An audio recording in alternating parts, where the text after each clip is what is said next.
감사합니다. 네. 오늘 하나님께서 우리에게 주시는 말씀 함께 찾아 읽겠습니다. 창세기 42장 21절부터 28절까지의 말씀입니다.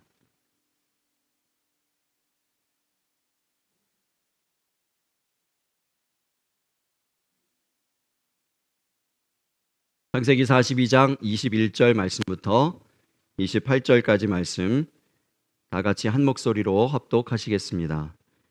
그들이 서로 말하되 우리가 아우의 일로 말미암아 범죄하였도다. 그가 우리에게 애걸할 때에 그 마음의 괴로움을 보고도 듣지 아니하였으므로 이 괴로움이 우리에게 임하도다. 르우벤이 그들에게 대답하여 이르되 내가 너희에게 그 아이에 대하여 죄를 짓지 말라고 하지 아니하였더냐. 그래도 너희가 듣지 아니하였느니라.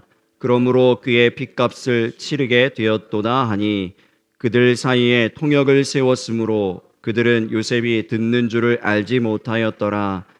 요셉이 그들을 떠나가서 울고 다시 돌아와서 그들과 말하다가 그들 중에서 시므온을 끌어내어 그들의 눈앞에서 결박하고 명하여 곡물을 그 그릇에 채우게 하고 각 사람의 돈은 그의 자루에 도로 넣게 하고 또 길 양식을 그들에게 주게 하니 그대로 행하였더라. 그들이 곡식을 나귀에 싣고 그곳을 떠났더니 한 사람이 여관에서 나귀에게 먹이를 주려고 자루를 풀고 본즉 그 돈이 자루 아귀에 있는지라. 그가 그 형제에게 말하되 내 돈을 도로 넣었도다. 보라, 자루 속에 있도다. 이에 그들이 혼이 나서 떨며 서로 돌아보며 말하되 하나님이 어찌하여 이런 일을 우리에게 행하셨는가 하고. 아멘. 요한복음 4장에 예수님께서 사마리아 여인과 대화하시는 그 장면의 말씀이 있습니다. 그 유명한 우물가의 여인과 예수님이 대화하시는 장면의 말씀이죠. 아무도 물을 뜨러 오지 않는 한낮의 시간, 성경의 기록어는 6시, 6시는 지금의 시간으로 12시입니다. 가장 뜨거운 시간이기 때문에 그 시간에는 아무도 밖으로 나오지 않습니다. 그 우물로 나오지 않습니다. 아무도 오지 않는 그 시간을 택하여서 우물을 기르러 나오는 여인과 예수님께서 만나서 대화를 하시는 장면이 있습니다. 아무도 없는 그 시간을 택하여서 우물을 기르러 오는 그 이유를 예수님께서는 알고 계셨습니다. 그래서 정확히 그의 사정을 이야기하시죠. 너에게는 남편이 5이 있었으며 지금 함께 있는 이도 너의 남편이 아니구나. 이 말씀을 하셨어요.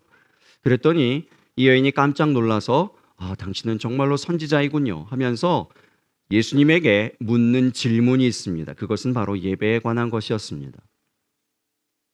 동네 모든 사람들에게 손가락질을 받는 여인, 그리하여서 아무도 만나고 싶어 하지 않았던 그러한 참으로 불쌍한 처지에 있었던 그 여인이 가졌던 의문이 바로 예배에 관한 것이라는 것입니다.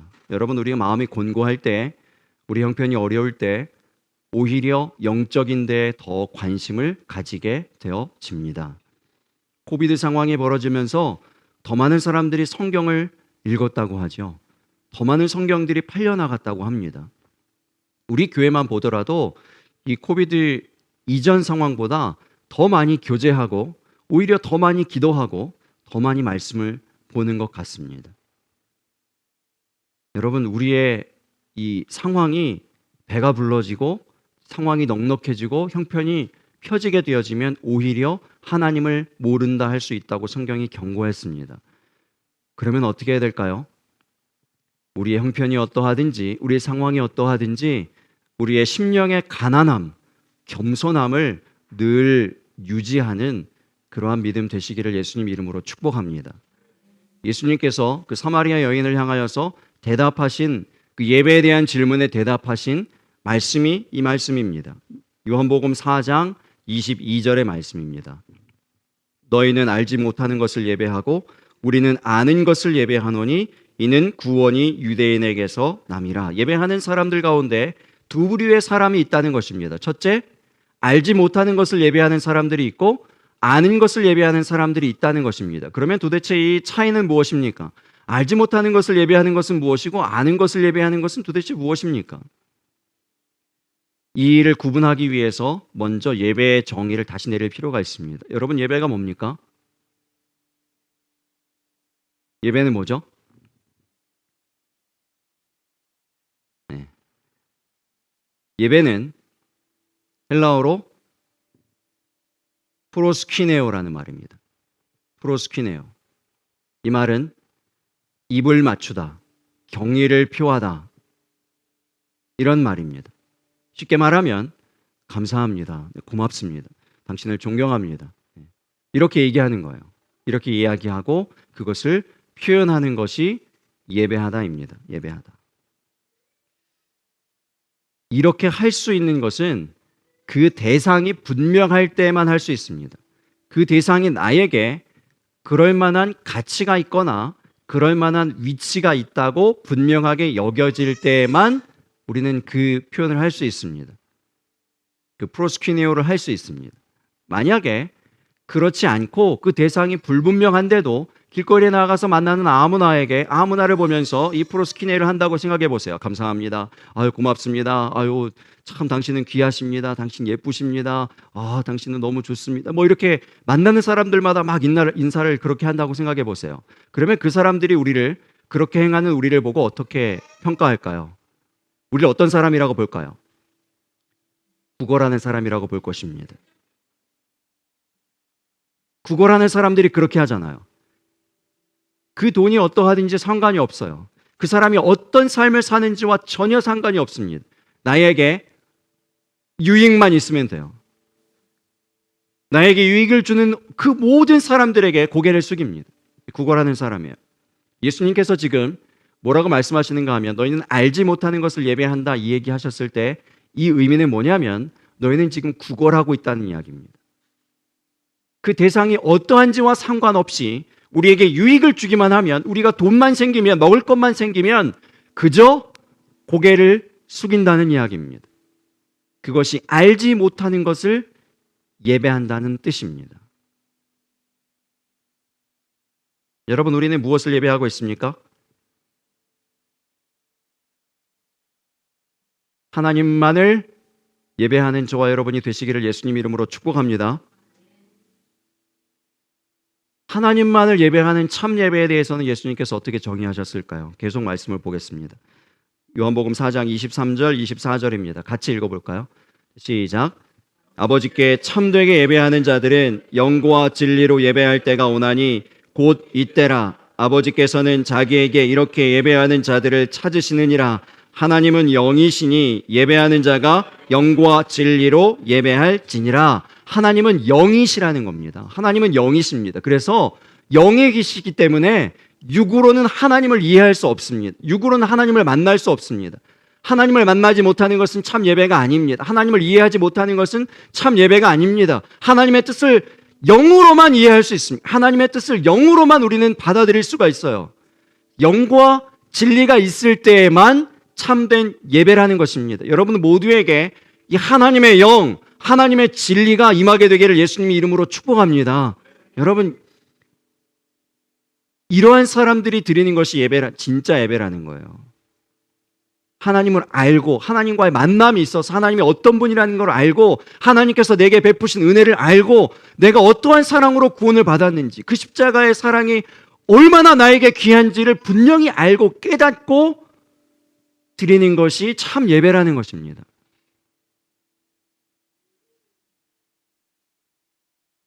여러분, 먼저 성령을 구하실 수 있기를 바랍니다.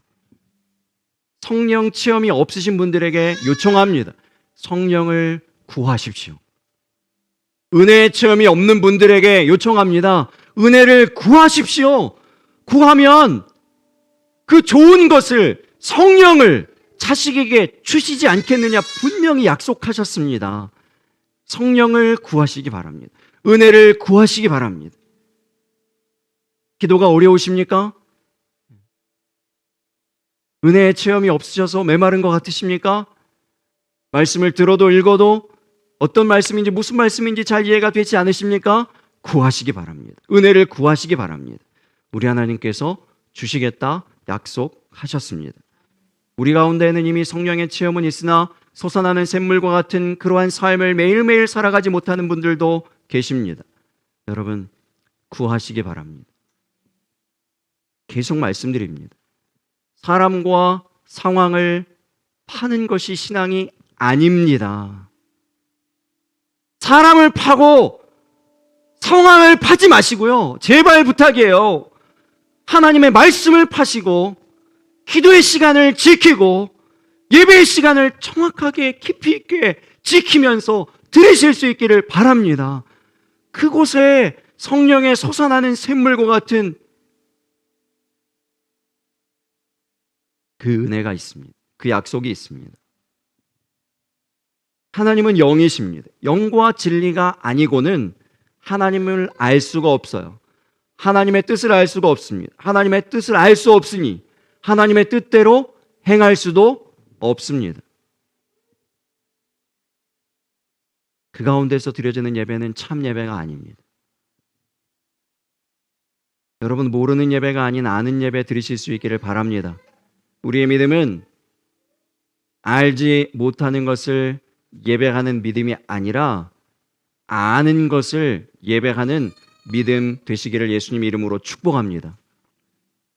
축복합니다. 하나님을 알고 은혜를 알고 성령을 알고 성령께서 주시는 그 체험들을 다 아실 수 있게 되시기를 바랍니다. 여러분, 우리가 계속 이 요셉과 그 형들의 만남을 보고 있는데 이 요셉의 형들의 지금 가장 큰 문제는 뭡니까? 모른다는 거예요. 뭘 모르죠? 결정적으로 뭘 모르고 있습니까? 결정적으로 그들이 알아야 할 한 가지 사실을 모르고 있어서 이 모든 일들이, 이 모든 사건들이 일어나고 있는 거예요. 결정적으로 뭘 모르고 있어요? 요셉이 지금 자기 눈앞에 있는 애굽 총리인 요셉이 자기 동생인 것을 몰라요. 그것을 몰라요. 못 알아보고 있어요.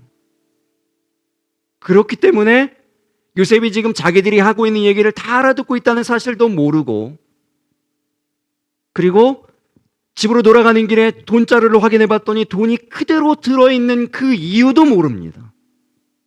자기들이 왜 이런 일들을 당하고 있는지 도대체 몰라요. 왜요? 요셉이 누구인지, 지금 애굽 총리가 누구인지를 모르기 때문에 그래요. 여러분, 우리가 하나님을 알면, 하나님의 뜻을 알면, 하나님이 우리의 삶에 무엇을 원하시는지를 알면 우리의 삶에 풀려지지 못할 숙제가 하나도 없음을 믿으시기 바랍니다. 결정적인 단서, 결정적인 원인은 바로 거기 있어요. 여러분, 그래서 오늘 말씀을 통해서 우리가 무엇을 모르고 있으며 무엇을 제대로 알아야 되겠는지 다시 한번 생각해 보실 수 있게 되기를 바랍니다. 함께 생각해 보실 수 있기를 바랍니다. 첫 번째, 오늘 본문 21절, 22절 말씀 다시 보시기 바랍니다. 그들이 서로 말하되 우리가 아우의 일로 말미암아 범죄하였도다. 그가 우리에게 애걸할 때 그 마음의 괴로움을 보고도 듣지 아니하였으므로 이 괴로움이 우리에게 임하도다. 루벤이 그들에게 대답하여 이르되 내가 너희에게 그 아이에 대하여 죄를 짓지 말라고 하지 아니하였더냐? 그래도 너희가 듣지 아니하였느니라. 그러므로 그의 핏값을 치르게 되었도다 하니. 여러분, 어렴풋이 왜 이런 일이 일어나고 있는지에 대하여서 유추하고 있습니다. 형들이 왜 우리가 이런 일들을 당하고 있는지에 대해서 지금 서로 이야기하고 있는 거예요. 여러분에게 한번 묻겠습니다. 이것이 회개일까요?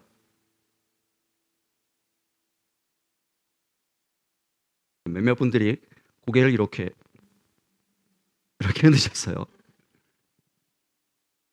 나머지 분들은 제 질문에 늘 이렇게 엉뚱한 답이 나온다는 것을 알아서 신중한 태도를 보이고 계십니다. 한국 사람들이 좋아하는 객관식으로 하겠습니다.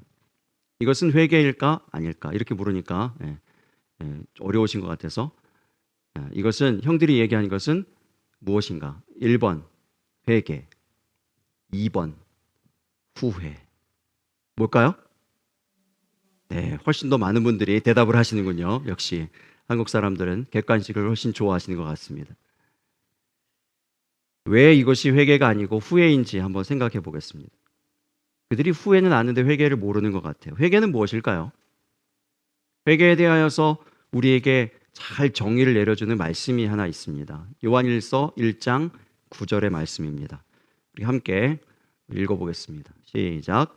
만일 우리가 우리 죄를 자백하면 그는 미쁘시고 의로우사 우리 죄를 사하시며 우리를 모든 불의에서 깨끗하게 하실 것이요.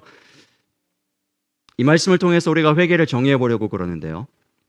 회개가 회개되기 위한 첫 번째 필요한 것이 있습니다. 무엇이 나오죠? 죄를 자백하는 것입니다. 이게 첫 번째예요. 자백은 뭘까요?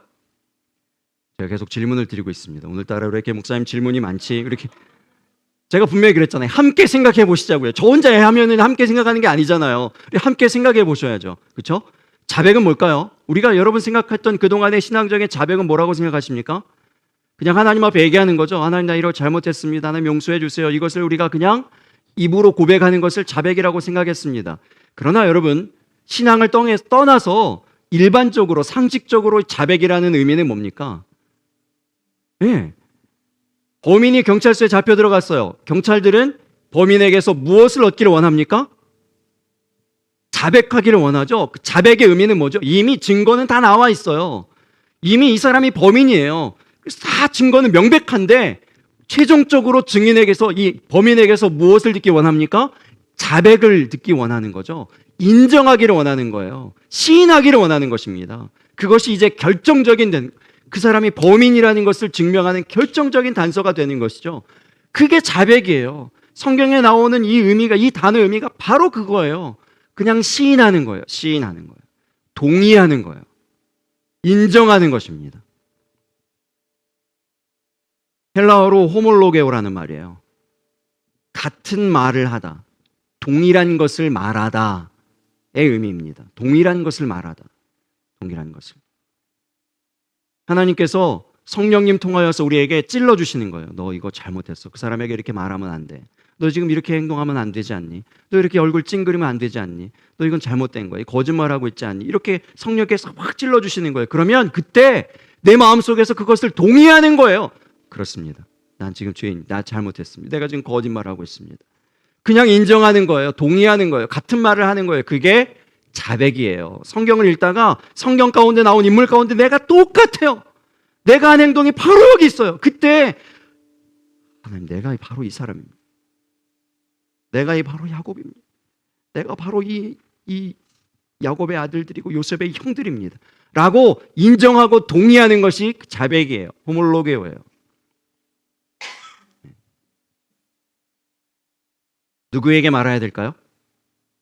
하나님에게 얘기하는 거죠. 하나님에게 얘기하는 거예요. 동일한 것을 말하다. 누구에게요? 하나님께. 하나님께 말하는 것. 동의합니다. 인정합니다. 라고 이야기하는 거. 하나님께.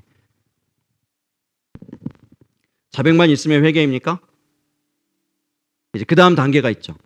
그 다음 이제 두 번째, 세 번째 단계가 있는데, 그 나머지 두 단계까지 포함하는 것이 회개인 것을 여러분 꼭 기억하셨으면 좋겠어요. 그는 미쁘시고 의로우사 우리 죄를 사하시며, 이게 두 번째 단계예요.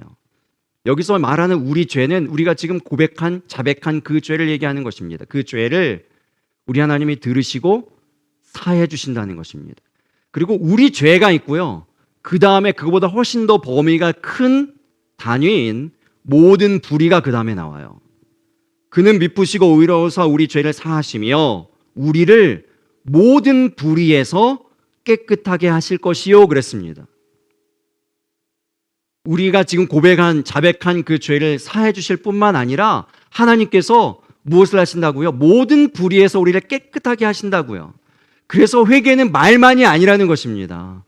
우리가 그렇게 하나님을 향해서 자백하잖아요. 인정하잖아요. 하나님, 그렇습니다. 나는 이러한 죄인입니다. 나를 용서해 주세요 하고 회개하고 자백하면 어떤 일이 벌어지는가 하면 내가 지금 자백한 그 죄만 사하여지는 것이 아니라 하나님께서 어떤 작업을 시작해 나가시는가 하면 내 안에 여전히 내가 지금 자백했지만 또다시 그 죄를 지을 수 있는 그 속성, 내 변하지 않는 내 안에 있는 성품들, 나에게 있는 습관들을 깨끗하게 만들어 가시는 과정을, 그 시작을 시작하신다는 것입니다. 그 일들을, 그 작업을 이제 시작하시는 거예요.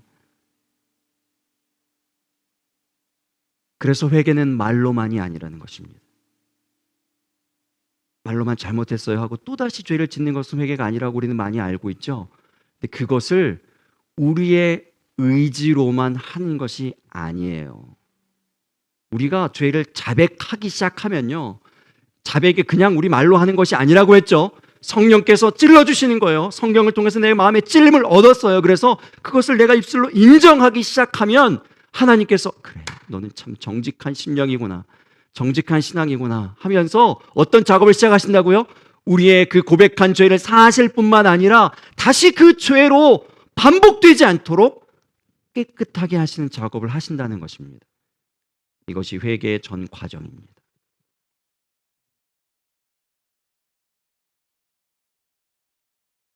형들의 모습과 비교해 보겠습니다. 먼저 그들은 하나님께 이야기를 하고 있습니까? 서로 이야기하고 있습니까? 서로 말하고 있어요. 서로 말하고 있습니다. 여러분, 물론 오해하지 마세요. 우리가 어떤 죄를 사람에게 지었을 때 용서를 구하지 않아도 된다는 말씀이 아닙니다. 용서를 사람에게 구하고 그 사람과 화해하고 풀어야 되는 문제에 대하여서도 성경은 분명히 얘기합니다. 그러나 전에 말씀드렸죠. 진정으로 모든 불의에서 깨끗하게 되어지는 그 구원의 과정은요, 그 회개의 과정은 하나님께서 주십니다. 하나님께서 그 마음 가운데서 작업을 해나가시는 거예요. 감동을 해나가시고 사람을 바꿔가시는 거예요.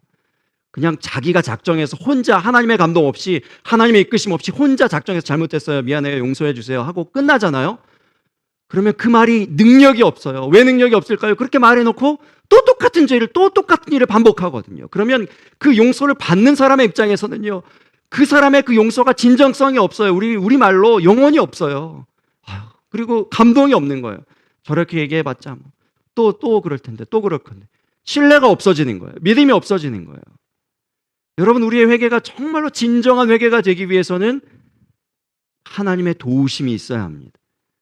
성령의 감동하심이 있어야 된다는 거예요. 그래서 그것으로부터 출발하고, 그리고 그 과정 가운데 성령께서 늘 우리를 이끌어 주시는 그 모든 작업들이 있을 때 우리가 진정으로 변화하고 거룩하고 성결한 주의 백성들이 되어질 줄로 믿습니다. 또 하나 문제는 그들이 스스로 결론을 내리는데 이렇게 결론을 내려요. 괴로움이 우리에게 임했다, 이렇게 결론을 내려요. 핏값을 우리가 당하게 됐다, 이렇게 얘기합니다. 이미 그들이 이제 결과를 그렇게 딱 단정 지어버리는 거예요. 우리는 이제 괴롭게 됐어, 힘들게 됐어, 우리는 망했어, 우리는 이제 그 요셉을 그렇게 만든 것처럼 똑같이 그 핏값을, 그 죄값을 치르게 될 거야 라고 단정 지어버리고 있는 거예요. 회개의 결과는 뭡니까?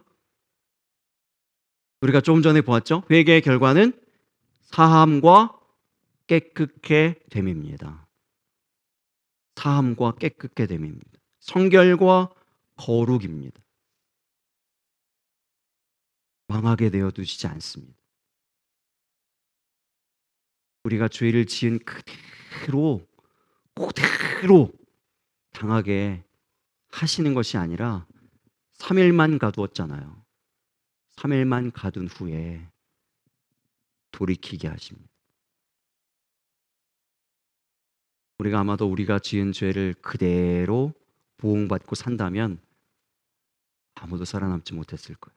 아무도 이 자리에 우리는 있을 수 없습니다. 하나님께서 내가 얼마나 잘못했는지, 얼마나 큰 죄를 지었는지에 대해서 깨닫게 하시는 도구로 똑같은 괴로움을 당하게 하시는 경우가 있어요. 그러나 하나님이 진정으로 원하시는 것은 우리의 거룩이요, 우리의 성결함인 것을 믿으시기 바랍니다. 그래서 이렇게 약속하신 거예요. 너희가 너희 죄를 자백하면 그는 미쁘시고 의로우사 우리 죄를 사하시며 모든 불의에서 우리를 깨끗하게 하여 주실 것이다 라고 약속하십니다. 이 회개를 아실 수 있기를 바랍니다. 그리고 진정한 회개, 동의하는 회개, 시인하는 회개, 인정하는 회개를 하실 수 있기를 바랍니다.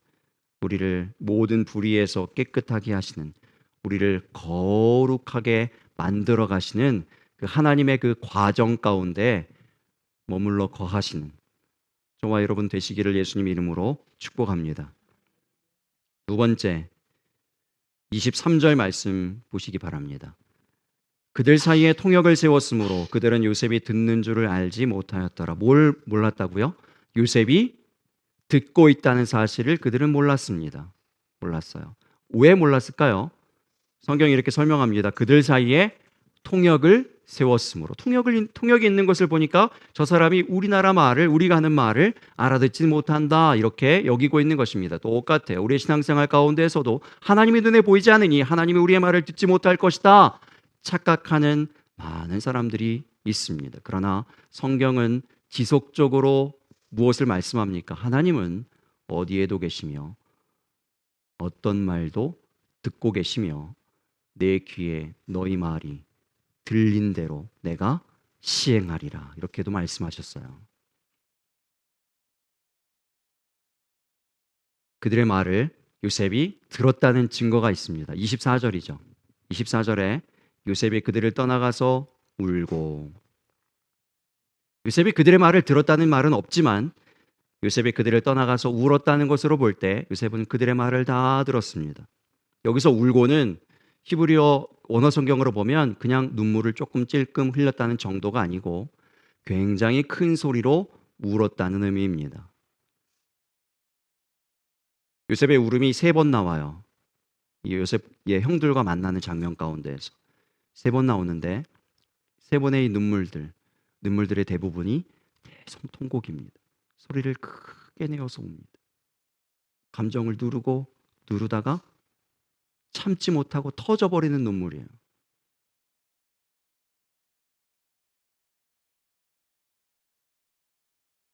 우리 하나님께서 우리가 듣지 못한다 할지라도 우리의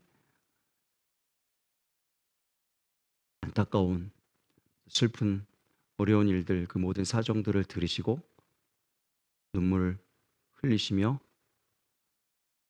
내 사정을 듣는 그 어떤 사람보다도 가장 많이 같이 아파하시는, 우리를 극진히 사랑하시는 하나님이신 것을 믿으시기 바랍니다. 여러분, 듣는 데에 능력이 있어요. 전에도 말씀드렸죠? 우리는 훨씬 더 많이 들을 수 있다고요.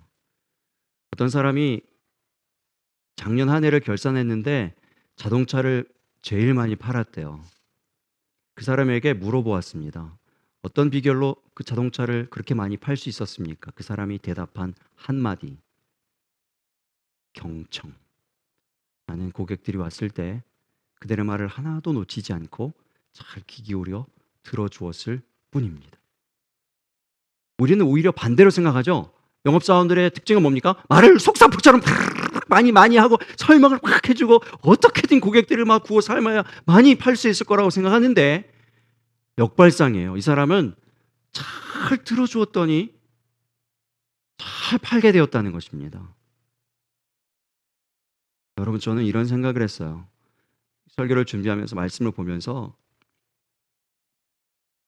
나의 사정을 정말 진심으로 들어줄 수 있는 그 어떤 사람이 한 사람이 있다면, 진심으로 진정으로 마음을 다하여서 나의 마음에 있는 어려움들과 슬픈 과거들과 힘든 것들을 다 그냥 진정으로 고개를 끄덕여주면서 어떤 때는 눈물도 같이 흘려주면서 들어줄 수 있는 어떤 사람이 있다면 그것만으로도 얼마나 큰 위로가 될까, 그런 생각이 가끔 들 때가 있어요. 가끔 들 때가 있어요. 왜 그런가 하면요, 왜 그런가 하면 내 마음에 여전히 해결되어 있지 않는데 그 이야기들을 우리 주변에 가까운 사람들은 다 알아요. 이미 알아요. 그래서 그 얘기를 꺼내면 반응이 어떨까요? 또 그 얘기야. 제발 그만 좀 해. 그렇게 반응이 나오기가 쉽거든요. 그러나 우리 마음에는 여전히 해결되지 않았어요. 여전히 해결되지 않았어요. 여전히 내 마음을 누르고 있어요. 그것을 얘기해도 진정으로 들어주고 같이 아파해주고 언제든지 그 얘기를 꺼냈을 때 또다시 마음을 다하여서 위로해 줄 수 있는 그 누군가가 있다면 참 마음의 위로가 되겠구나, 그런 생각을 해보았습니다. 그런 분이 계십니다. 누구입니까? 하나님입니다. 하나님께 아뢰이실 수 있기를 바랍니다. 하나님이 들으십니다.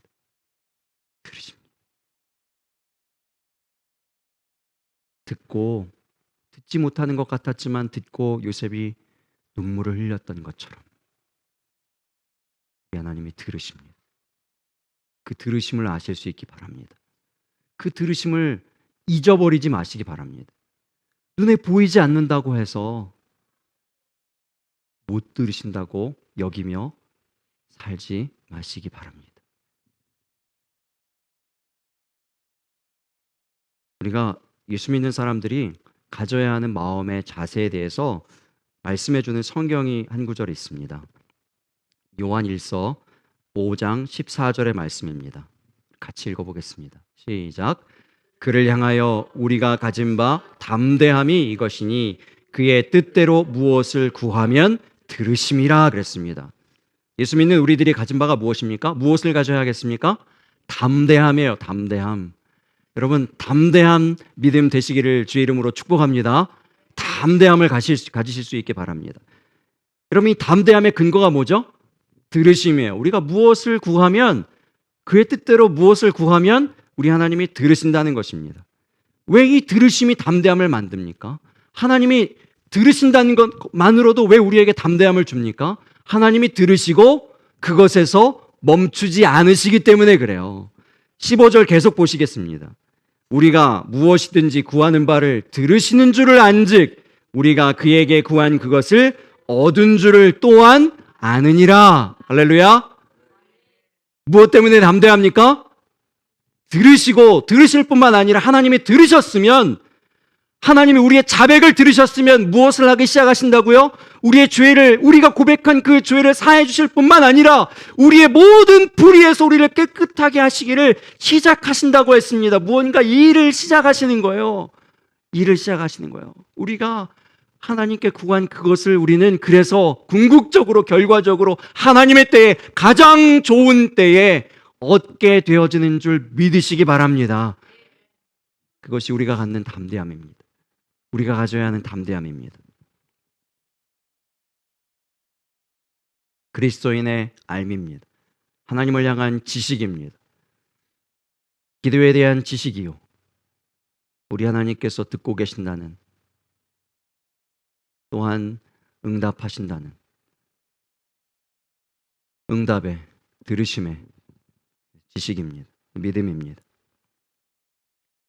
마지막 세 번째로, 시므온을 제외한 형제들이 이제 다시 가나안으로 길을 떠납니다. 여관에서 그들의 돈자루를 확인해 보았습니다. 돈이 그대로 남아있는 것을 발견합니다. 28절, 본문의 28절 다시 읽어보겠습니다. 시작. 그가 그 형제에게 말하되 내 돈을 도로 놓았도다. 보라, 자루 속에 있도다. 이에 그들이 혼이 나서 떨며 서로 돌아보며 말하되 하나님이 어찌하여 이런 일을 우리에게 행하셨는가 하고 그랬습니다. 왜 이 사람들이 지금 혼이 나서 떨고 있다고요? 왜 이런 일이 일어나고 있는지를 몰라요. 하나님이 어찌하여 이런 일을 우리에게 행하셨는가 모르고 있는 거예요. 지금 무슨 일이 일어나고 있는지를 전혀 모르고 있기 때문에 그렇습니다. 요셉이 자기들 동생이기 때문에 자기 형들 길로 보내는데 덤으로 길량식도 더해주고요.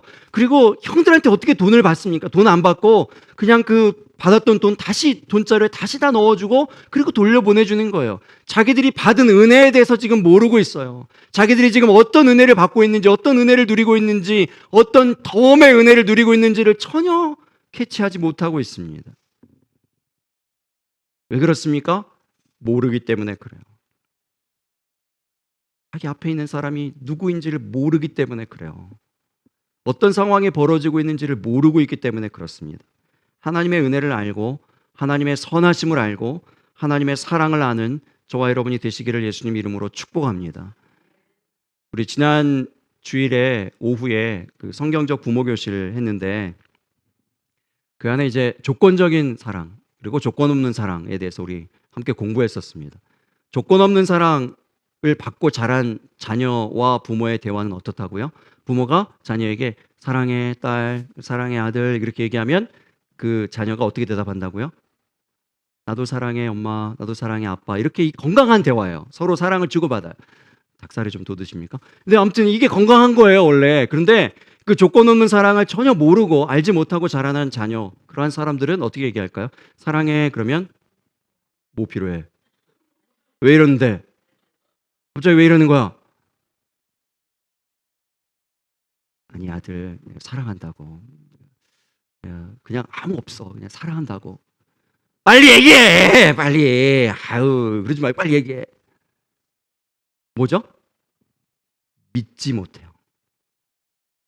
왜 믿지 못할까요? 지식이 없어요. 그 조건 없는 사랑에 대한 지식이 없어요. 그것을 몰라요. 받아본 적이 없기 때문에. 체험이 없기 때문에. 몰라요. 그래서 믿음이 생기지 않아요. 사랑한다고 얘기해도 불신하게 돼요. 저 사람의 속성이 뭐지? 저 사람 나한테 갑자기 왜 이렇게 친절하게 하지? 저 사람 왜 이렇게 나한테 잘해주는 거야? 무슨 속셈이야? 뭐 팔라 그러나? 왜요? 진정한 사랑, 조건 없는 사랑을 몰라요. 받아본 적이 없어요.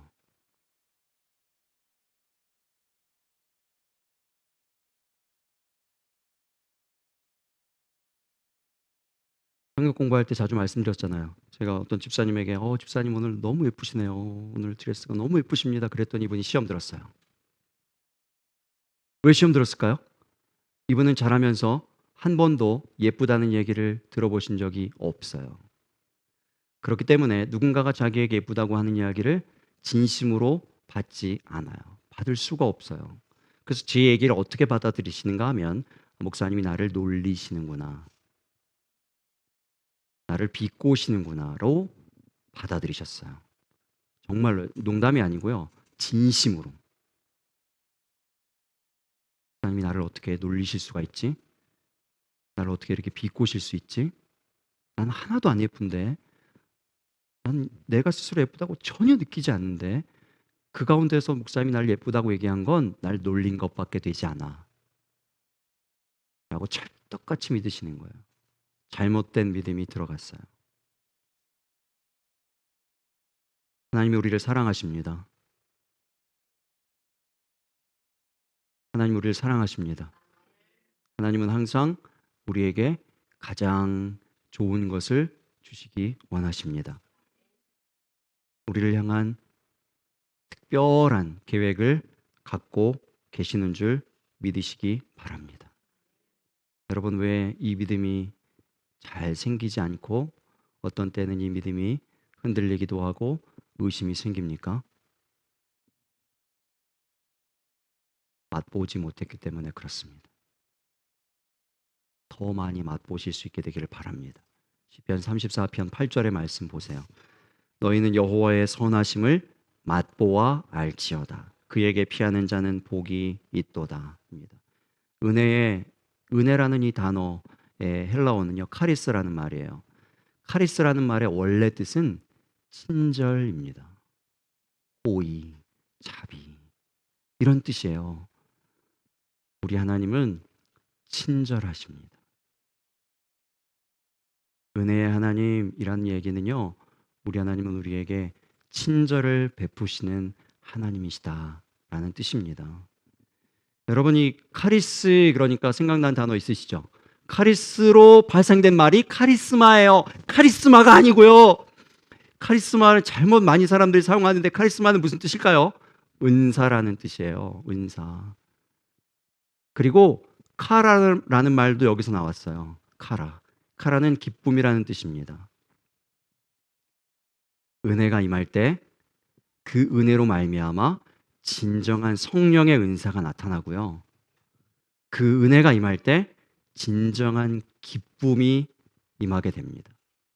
진정한 기쁨을 소유하게 되어집니다.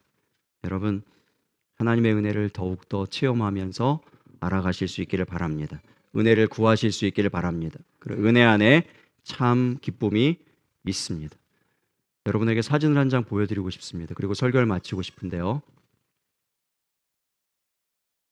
이 아이는 희귀병을 앓고 있는 3살짜리의 아이입니다. 영국에 살고 있는 아이인데요.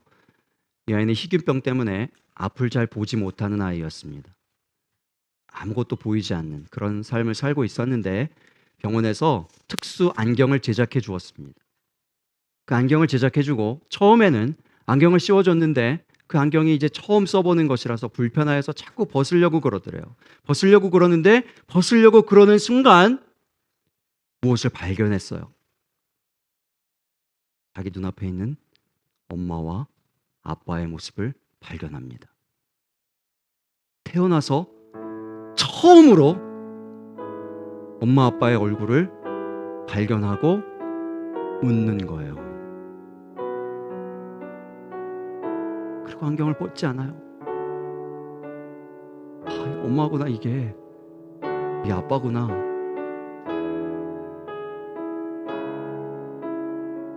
여러분, 이 사진을 잘 보세요. 우리가 하나님을 발견하면, 하나님의 사랑이 얼마나 큰지를 발견하면, 하나님의 은혜가 얼마나 큰지를 발견하면 누릴 수 있는 진정한 웃음이 있습니다. 진정한 기쁨이 있습니다. 모르기 때문에 진정으로 회개도 못하고요. 모르기 때문에 내가 정말로 진심으로 기도도 못하고요. 내가 모르기 때문에 은혜가 은혜인 줄도 몰라. 하나님의 은혜가 얼마나 큰지도 모르고 어깨를 늘어뜨리며 살아가고 계시지는 않습니다. 아는 믿음 되실 수 있기를 바랍니다. 아는 예배 드리실 수 있기를 바랍니다. 아는 것을 예배하면서 아는 것을 믿으며 믿음을 선포하며 사실 수 있기를 바랍니다. 여러분들에게 한번 요청합니다. 우리에게 답답하게 느껴지는 모든 상황들에 대하여서 여러분 믿음을 선포하실 수 있기를 바랍니다. 내가 예수 그리스도 이름으로 명하노니 답답한 이 모든 환경들아 물러갈지어다. 예수 그리스도 이름으로 명하노니 우리를 어렵게 하고 힘들게 하는 이 모든 환경들에서 벗어나게 될지어다. 낫게 될지어다. 치유될지어다. 회복될지어다. 그렇게 선포하실 수 있기를 바랍니다. 우리에게 있어야 할 것은 담대함입니다. 믿음의 담대함입니다. 여러분, 이것을 회복하는 저와 여러분 되실 수 있기를 바랍니다. 하나님 앞에 우리 함께 한번 기도했으면 좋겠습니다. 우리의 처한 모든 상황들을 말씀에 비추어 놓고 우리 함께 기도했으면 좋겠습니다. 내가 하나님을 더욱 알기를 원합니다. 하나님의 선하심을 더욱 맛보아 알게 되어지기를 원합니다. 하나님의 은혜를 구하지 못하였던 연약한 우리 믿음 가운데에서 벗어나게 하여 주시고 하나님을 향하여 말하게 하여 주시옵소서. 듣고 계시는 우리 하나님을 더욱 믿게 하여 주시옵소서. 우리 하나님이 듣고 가만히 계시지 않음을 하나님 아버지여 우리로 하여금 알게 하시고 그 은혜 하나님을 더욱 체험케 하여 주시옵소서 하고 우리 함께 기도하겠습니다. 아버지 하나님이여 참으로 우리 하나님께서 우리에게 하나님 아버지 알려주신 이 외계 그대로 이 외계의 의미 그대로 하나님 아버지 앞에 나아가 하나님 아버지 앞에 하나님 아버지 우리의 죄를 고할 때 하나님 아버지 하나님께서 일하시기를 시작하시며 하나님 아버지 우리를 하나님 아버지와 모든 불의에서 깨끗하게 하시기를 시작하시는 그 하나님이신 것을 하나님 아버지 우리를 하여금 알게 하시고 깨닫게 하시고 아버지 하나님이여 하나님이 들으신다는 것을 또한 알게 하시옵소서. 하나님의 아버지 하나님이여 들으실 뿐만 아니라 하나님 아버지여 참으로 우리에게 얻게 하여 주시는 그 하나님이신 것을 하나님 아버지 우리를 하여금 깨닫게 하시고 알게 하여 주옵소서. 하나님의 은혜가 얼마나 큰지 하나님의 은혜가 하나님 아버지 우리에게 얼마나 많이 주어져 있는지 하나님 아버지 우리가 놓치고 살 때가 있습니다. 하나님 잃어버리고 살 때가 있습니다. 하나님을 발견케 하여 주옵소서. 하나님 아버지 우리를 사랑하시는 하나님 아버지여 그 하나님을 하나님 아버지여 발견하고 바라보며 하나님 아버지여 진정한 웃음을 지을 수 있는 진정으로 하나님 아버지여 기뻐하며 하나님 아버지여 기뻐하며 하나님께 영광을 올려드릴 수 있는 아버지 하나님이여 우리가 되어질 수 있도록 하나님 아버지여 인도하여 주시옵소서. 함께하여 주시옵소서. 하나님 역사하시옵소서. 하나님 참으로 이 품을 온전히 누리지 못하고 하나님의 은혜를 온전히 누리지 못한 하나님 아버지여 연약한 모든 심령들마다 하나님 찾아가 주시고 하나님 말씀하여 주시고 하나님 역사해 주시옵소서. 하나님 일으켜 세워 주시옵소서. 역사하여 주시옵소서. 성전 미문에서 구걸하며 그 평생을 40평생을 살아왔던 한 인생이 예수 그리스도의 이름을 힘입어 일어나 걷고 뛰었을 때 누렸던 그 참 기쁨과 하나님을 향한 그 참 찬송, 하나님 그 고백들과 그 찬양들이 우리의 삶에서도 늘 터져나오게 하여 주시옵소서. 전능하신 우리 하나님, 우리를 극진히 사랑하시는, 우리를 너무나 사랑하여 그 기쁨을 이기지 못하여 하신다고 말씀하시는 그 하나님을 날마다 발견하고 그 은혜 가운데에서 은사를 발휘하며 그 은혜 가운데 포함되어 있는 기쁨들 가운데 우리의 삶을 살아갈 수 있도록 돌보아 주시옵소서. 아버지 하나님, 알지 못하는데 머물러 있지 않게 하시고 하나님을 더욱 알고자 하게 하여 주시옵소서. 하나님을 더욱더 그 선하심을 더욱더 맛보아 알아가는 믿음 되게 하여 주시옵소서. 사랑 많으신 예수님 존귀하신 이름으로 기도합니다. 아멘. 자리에서 일어나셔서 찬송가 370